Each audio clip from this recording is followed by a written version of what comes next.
அனைவருக்கும் சிவ வணக்கங்கள். அற்புத திருத்தலங்கள் வரிசையில் நாம் இன்று காண இருப்பது இந்தியாவின் மிகப்பெரிய கோவில். 33 ஏக்கர் பரப்பளவில் அமைந்த கோவில்.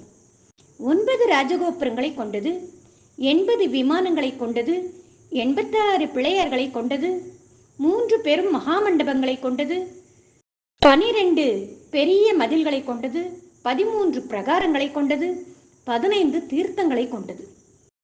அது மட்டுமல்ல, 100க்கும் மேற்பட்ட சிறு சன்னதிகளை கொண்டது. ஆண்டிற்கு 365 நாட்கள். அதன்படி இங்கு 365 சிவலிங்கங்கள் உண்டு. அத்தகு அற்புதமான இந்த திருக்கோவில் திருவாரூரில் உள்ள தியாகராஜர் திருக்கோவில். இங்குள்ள சிவபெருமான் மிக அற்புதமாக காட்சி தந்து அனைவரையும் ஆட்கொள்கிறார். அனைவரும் இங்கு சென்று தரிசித்து சிவன் அருள் பெறுவோமாக. ஓம் நமச்சிவாய நம.